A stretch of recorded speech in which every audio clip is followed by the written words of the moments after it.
are we? What are we about? Say you want to learn about business or get latest news updates in business news, social and economic issues, stock exchange, latest exchange rates, and all financial matters, or you want to learn on how to manage your money from savings, banking, insurance, to maybe our new traditional way of doing things like village banking. And if you're like me, planning and constantly making sound financial decisions is essential. So I need to keep abreast with upcoming investments, taxes, technology, or entrepreneurship prospects. Interesting, right? So what if I told you by just one click you can learn from mining, agriculture, tourism, manufacturing services, and yes, entertainment industries. After all, the more you know about money, the better financially you will be. So who are we? What are we about? Millennium TV, your first business and financial news television channel. Catch us on Topstar, Channel 95, or follow us on Twitter, LinkedIn, Facebook, and YouTube. Millennium TV, we mean business.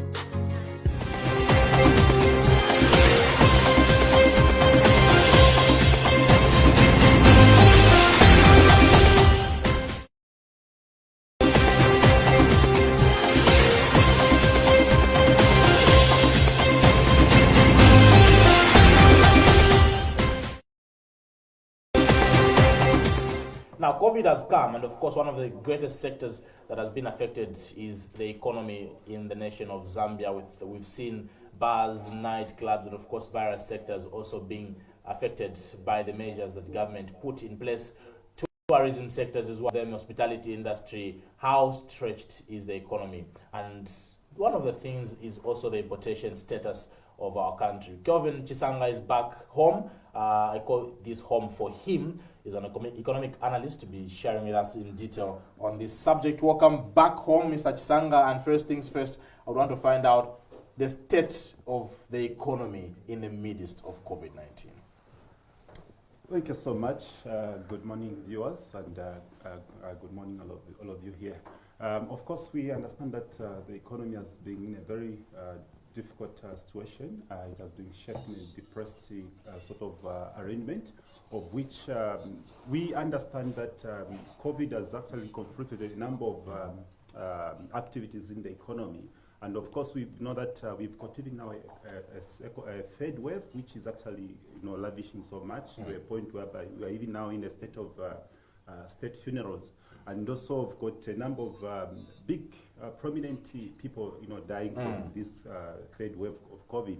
And not only that, also we have also got almost like a spatial, or maybe I would say partial kind of lockdown, which is actually currently taking place. And we've got a number of other fundamentals that are also been taking place in terms of sort of like slow-paced kind of movement.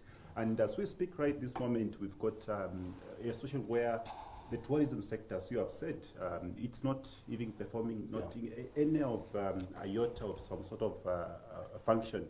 So that also has brought a lot of other aspect. Of course, if you understand it from the other perspective also, we know that when it comes to the physical side of budgeting, we've got a huge,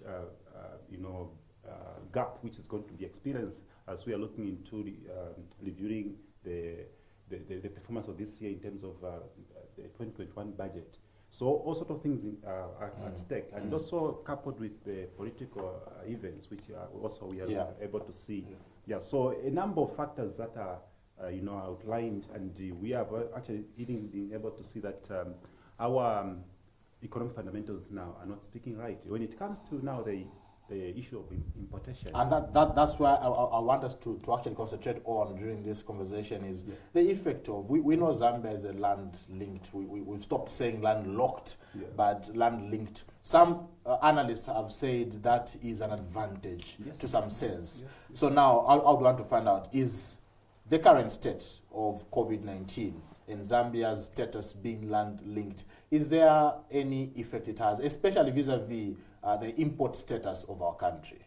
Well, yes, it has. But if you consider the outturn performance of our economy when it comes to import vis-a-vis the local production, which are actually channeled out to the export market, Yes, the impact is quite massive in that, we are linked ourselves to the importation that comes from South Africa, which is actually the biggest player on the pie.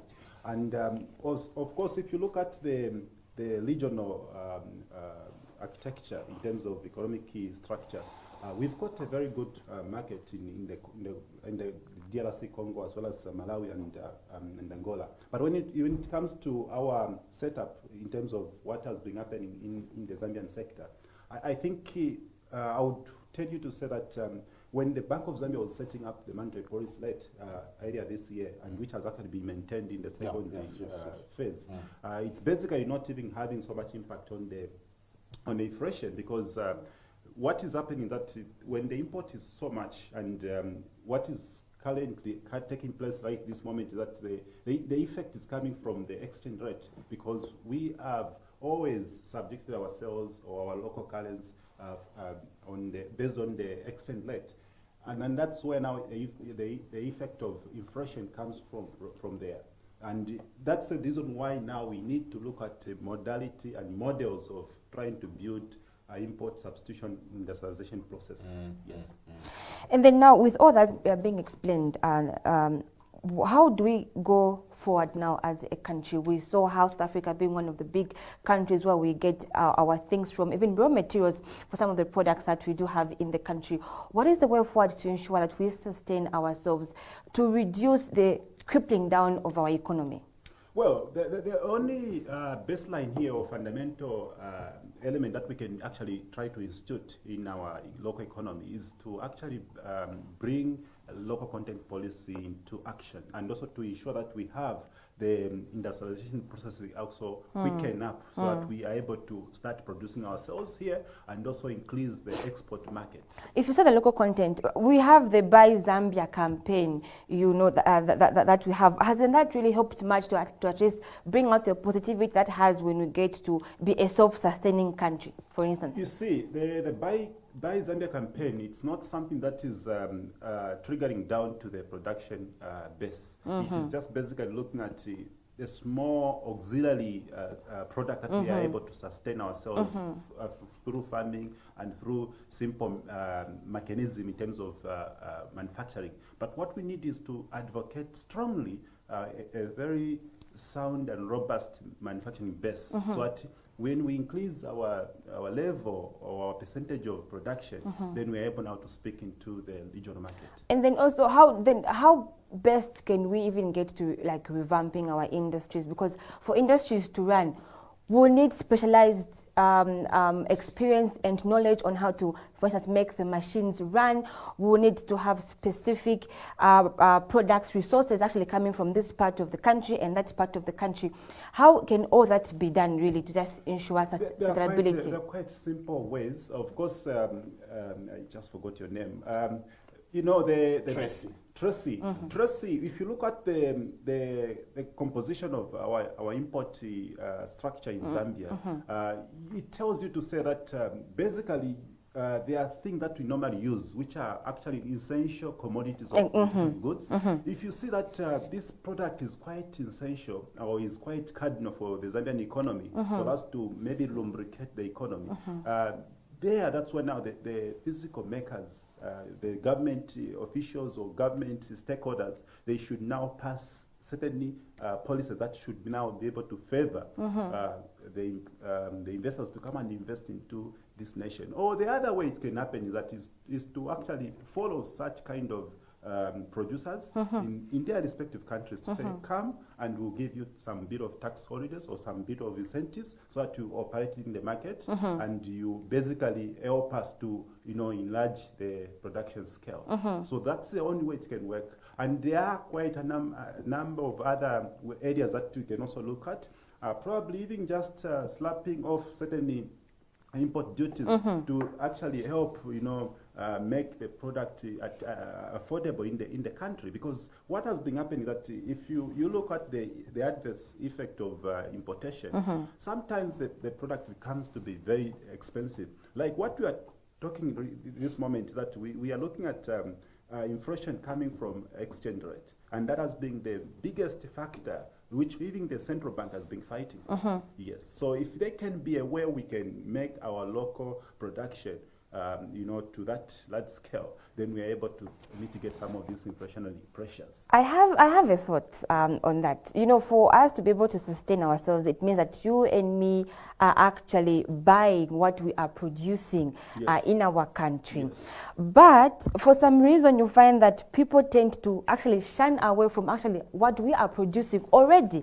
The little that we are already producing in the country would shun away, saying this is not probably of good quality and that kind of a thought. Now, how do we get to change? Because these industries, these companies first have to thrive by us Zambians appreciating, that is by us buying what we are locally produced. How do we change that narrative to begin to appreciate what we are doing? That's why now Buy Zambia is coming in, because Buy Zambia is now a vehicle just coming to do the proper branding so that it instills in people's mind confidence and assurance to say this product is of high quality. It's locally produced, locally sourced, and it's of high quality. So if we look at championing patriotism in such a way, I think that's how it is now speaking into that direction.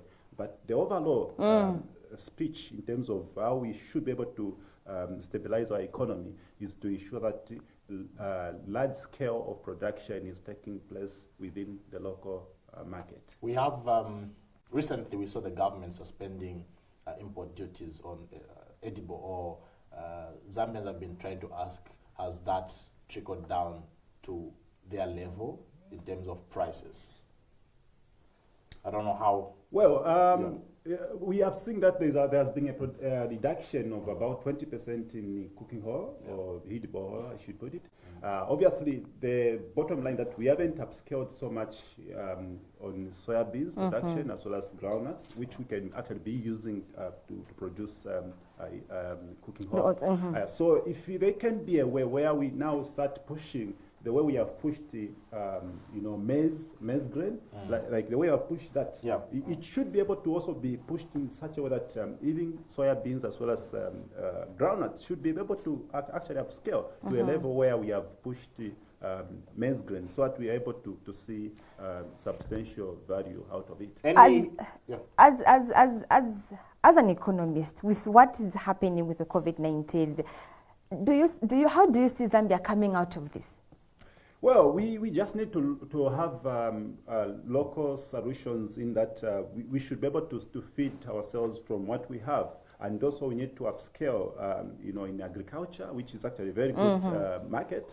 If only maybe we also have to look at a better solution, like going for irrigation kind of, agri-based kind of arrangement. I think that also would be a very good thing to champion. But I will tell you, it's a very difficult situation because we've got a lot of issues that are happening right now in the economy. Which top, if I may just put you on the spot, which top 2 sectors would you say should be priority?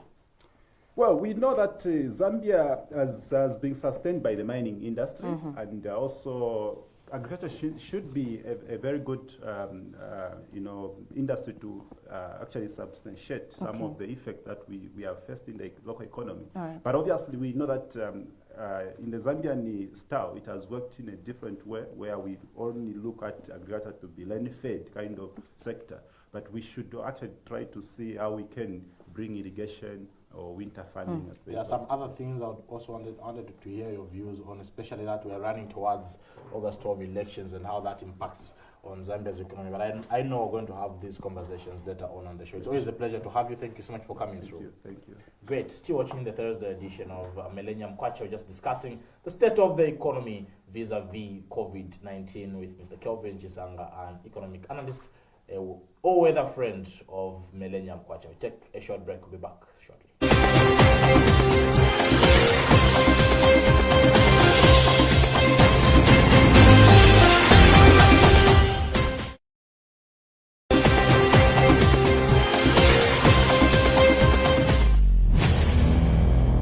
Hello and welcome to Zoom in Africa, where we'll bring you the continent's biggest stories in current affairs.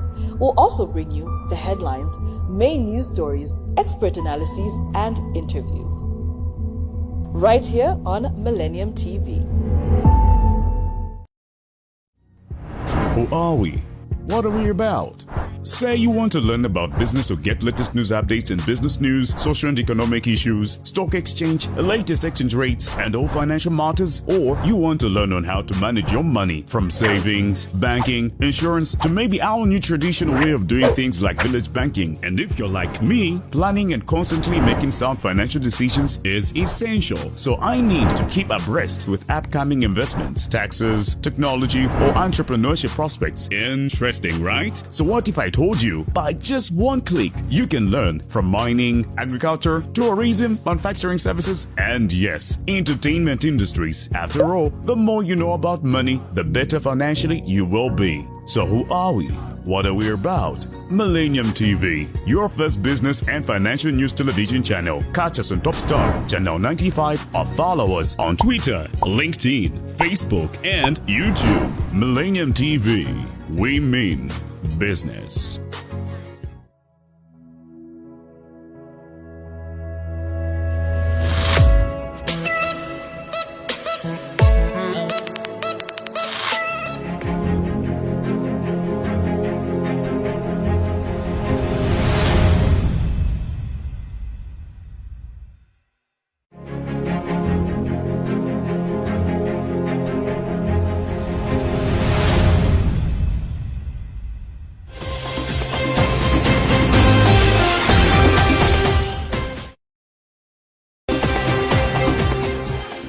You are still watching Millennium Okwacha, coming to you, of course, from our Long Acres studios right here in Lusaka.